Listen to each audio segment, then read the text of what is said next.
Hello again. We're back. Tony Wright, FLCC, AB Wright Ministries. Hey, look, we want to talk a little bit about, actually, we need to finish up Genesis. We left off just before picking up the discussion concerning Joseph. So we did Abraham, Isaac, Jacob, most of Jacob. And we left off before we went into discussion about Joseph, which was his next to the last son, right? Next to the youngest. Now, if you will kind of look with me on the map here, I'm going to just cover a little bit about the route that we saw where Joseph actually went off into slavery, and a little bit of discussion around the events concerning the events around that. So again, looking at our map here, hopefully we can let's see if we can get this thing turned on here. Okay, so if we look at the map that I have here up on the screen, didn't want to do that. Okay, so here is the route that the family took when they went in to live here in Hebron. Right now, remember the dad Jacob sent Joseph to see where the sons were. Right, so Joseph went and he found his brothers there in Dothan. And of course, they were already a little upset with how his father treated Joseph compared to them. You know, Joseph was his favorite son. He was definitely overwhelmingly in love with Rachel. Rachel was barren for a long time. She finally had the son that he had hoped for her to have. And there he was, Joseph. And that was Jacob's favorite son. So he sent him off, after he'd had MLK wasn't the first dreamer. Remember that? He said, I have a dream. Yeah, well, Joseph had a dream. And he told, actually had a couple of them. He told his brothers and dad, they weren't too happy about the dream that he had that basically made them subservient to him. They were not in favor of this thing. So when dad sent Joseph out to check on his brothers looked, saw him coming, like, here comes the dreamer. And rather than kill him now, it could have been worse because they really were planning to take this brother out. And Judah came up with the grand idea of just selling him, making some money off of him. So they sold him into slavery. And off he went into Egypt, actually in the area of Goshen. As the saying goes, there's a song about that. So he was in Goshen. And in the text, there's an interesting thing that happens once he goes off into slavery, actually. If you remember, you're there in the 37th chapter, I believe it is, he goes off into slavery. And then next thing you know, the text veers off into a discussion about Judah and, his sons and then Tamar. Remember, Tamar was married to his oldest son. His oldest son died. The second son was supposed to, take her in as a wife, actually, and to father a child since she had no children. And the son went in, and rather than father the child, he faked it. And the oldest one was so evil that God had taken his life. Then the second one went in, and rather than being obedient, he refused to give his seed to father the child. God had taken him out. And then, there was the younger son. Hold on here a minute. Go back and live with your father. And when this youngest one is old enough, we'll send him and let him marry you. Well, that didn't happen. So you went through the events there about, Tamar finding out that he was coming up to the sheep shearers, and tricked him into having sex with her, and she got pregnant. And then, with the handing over of the signet and staff, and later him finding out that he had been deceived and admitting that she was more honest than he was. Well, there are some significant parallels in the text concerning Judah and the texts that talk about Judah. In fact, there are enough parallels there that if you look closely, it doesn't make that text seem to just jut out of nowhere and be so out of place. It first came across to me as just being some text that, for no apparent reason, was just kind of stuck in the middle of a story about Joseph. And you'll see some significance of that text the more you read that text and the more you read the surrounding text. So anyway, during that text about Judah, there are about 20 years that transpires, 20 years of time that transpires.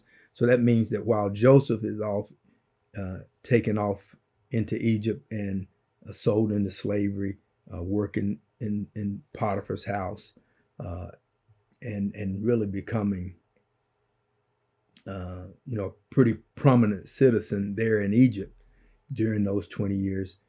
This talks about one of his brothers, Judah, who was himself, much the same as Jacob was, a deceiver that had been kind of busted in his deception and had to come to grips with it. So at the end of this 20-year period, the conversation drifts back or converts back to a discussion about Joseph. And it was during that time that the famine had hit hard there in Horeb, and the father had sent those other sons to Egypt to attempt to get grain. And that's what this other line here represents on this map. And on this map, that's actually 4 lines that you see here. And it shows the brothers leaving from Hebron, going to Goshen, going back for their brother Benjamin, and then going back again to Egypt, to Goshen, to take him to Joseph. And of course, Joseph said, no, it can't go. And then then revealing who he really was. And then this shows the route of them returning back again to get the father, Jacob, and the family coming then to Egypt and relocating there in Egypt. And, the text tells us that Joseph and his family prospered there in Egypt. Now, one other significant thing, and I did bring that out. No, not actually. I talked about there being a 400-year gap, or 400-year span of time between the time that Noah and the ark landed on Mount Ararat and the discussion about Abraham coming into play.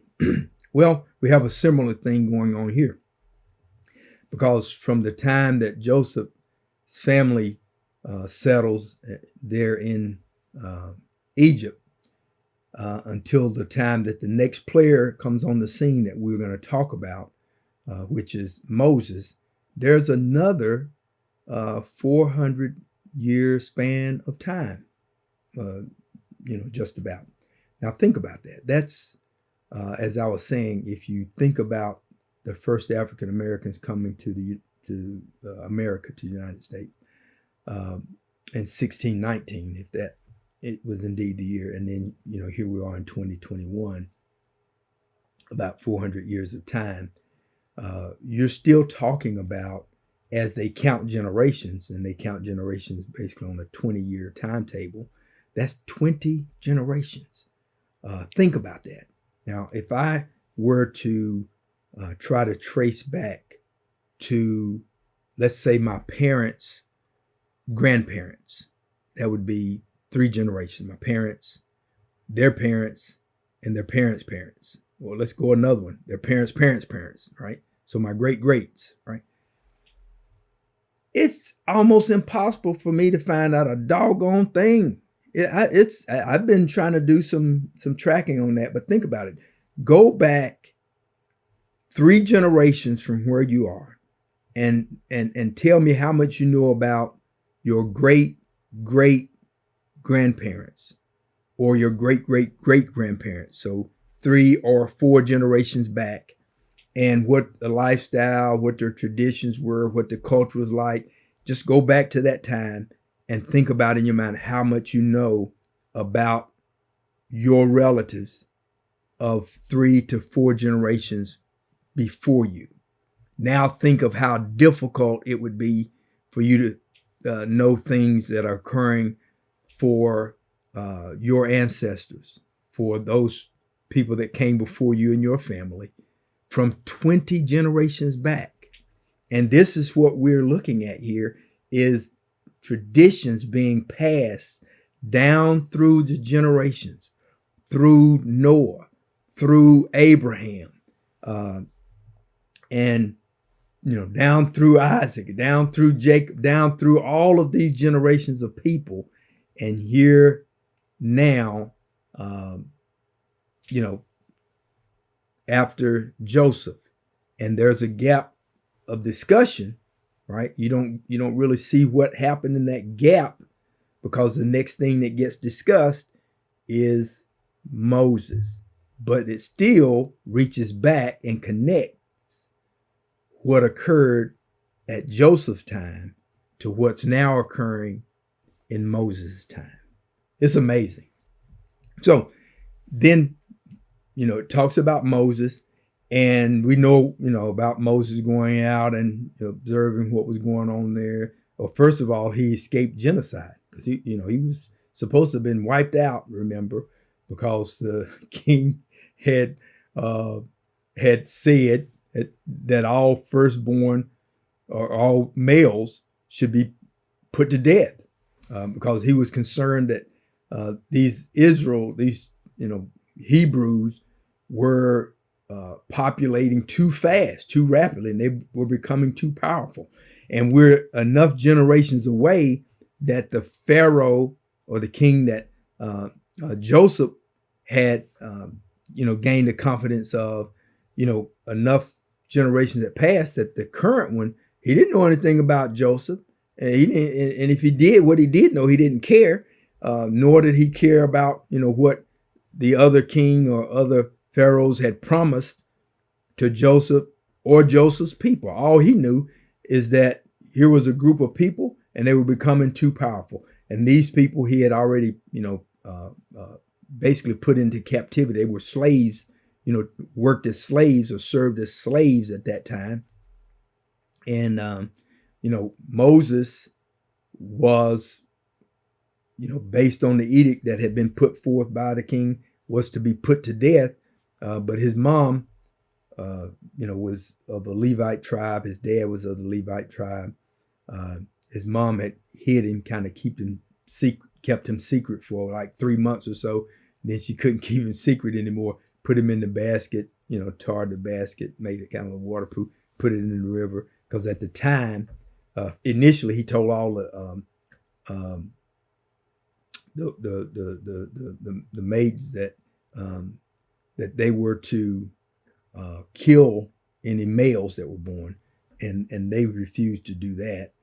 So then he put out an edict that all of the males were to be just thrown into the river, drowned, basically. And like I said, the mother, she didn't do that. So the Pharaoh's or king's daughter actually had found the baby and took him in, and he had grown up as an Egyptian, right there in royalty. And then, but he still knew who his people were, and his people were being mistreated. He killed one of the guys that was one of the Egyptians that were mistreating the Hebrew, and once he knew that it was found out, he had to kind of giddy up. And what he did was he escaped and left and went to Midian, which is over here. Now, this area, although it shows as Arabia on the map, most of this area was still under control of Egypt at the time. But, most of the, the power center was over here. And these outlying areas, especially those areas that were basically in the desert, they didn't pay as much attention to, didn't put as much control and supervision on, but they were under control, as in rule, primarily of Egypt at the time. But Moses had escaped to Midian, and then God had spoken to Moses. There's Mount Sinai down here. Remember the burning bush? And told him he needed to go and get his people out of Egypt. That God had heard their cries, and he wanted his people freed. So after coming up with every excuse in the book and it not working, he and his brother headed back to we're going to follow God's order and free God's people from Egypt, and they were going to be able to get out of captivity.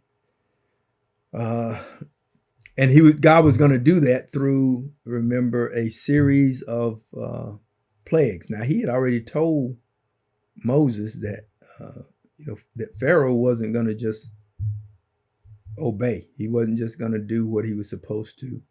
So he was going to hit him with a series of plagues. He told him up front that he was going to do that. And he also told him what the last plague would be, how it would be executed. And I wanted to spend just a little bit of time kind of going through the plagues, but more so, hopefully a little bit of background or reasoning on the plagues. I know, you think about it, and as you really think of what the Egyptians were being hit with, and Pharaoh, what he was having his people endure, and you kind of wonder, well, why would it be 10 plagues? And then especially during the times when, God had already told Moses that he wouldn't just let the people go, that God was going to harden his heart. So he wasn't going to let the people go. I don't know about you. Maybe it's just me, right? But I'm thinking, why would you harden their heart and hold the people in? I wasn't, for a long time, that just didn't, I won't say it didn't make sense, but I'm one of those, I'd be trying to figure things out. Why is that? Why would that happen? Why would that be? Well, think about it. These people had lived in Egypt. The Jews, Hebrews, had lived in Egypt now about 400 years. They had taken on many of the customs, many of the beliefs, many of the traditions as Egyptians. Now, they still held to some of the practices that they had been given at the time that Abraham had come on the scene, right? Going back generations. So they still wanted to go and observe practices and religious practices to their God. In fact, that's one of the things they were asking Pharaoh to let them go do. But the other thing is that in Egypt, they had a God for everything. You name it, it was a God for it. Got a headache, got one. You need grass to grow, got one. Your stuff ain't right on your table, got it. The sun ain't right, got it. Water need, got it. I don't care what it was. They had a God for it. And what Yahweh God was going to demonstrate to the Egyptians and to his people that he was more powerful than any God, any being, but any God as well that existed in Egypt. And he was going to do that through this series of plagues. And if you look at that series of plagues, each plague hit them in a different way. And what I've also found is that each plague really demonstrated Yahweh God's power over one or more of the gods that the Egyptians and some Hebrews had been worshiping concerning those particular things. So let's say first thing he did was he turned water to blood as the first plague. And there were gods of Egypt that dealt with this either water or blood, right? And they had these gods, Karam, Hapi, Orisis, right? And one of them, the Nile River, was supposed to be that god's bloodstream, and the other god, Hapi, was the spirit of the Nile, and this other god was the guardian of that river source, right? Now, when they did this plague,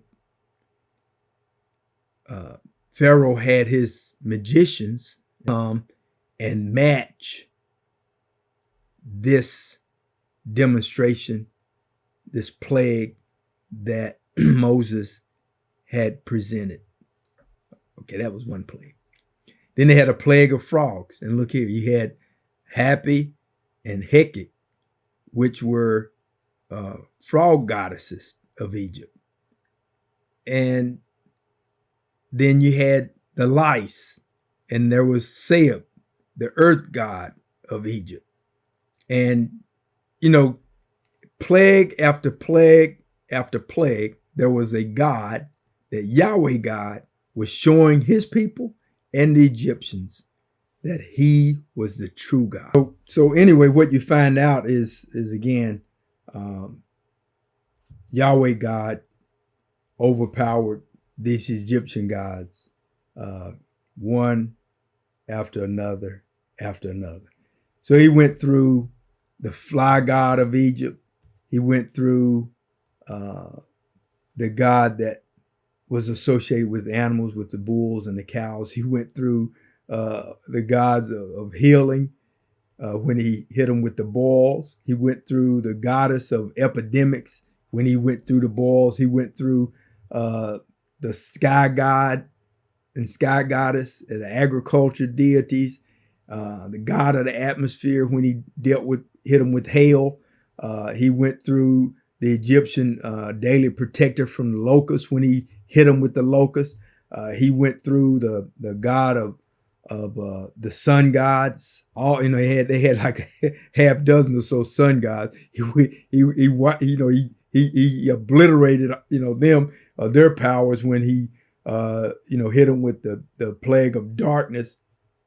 So by the time it came to the 10th plague, the people had enough. They were convinced that this Yahweh God was a God that they were tired of dealing with.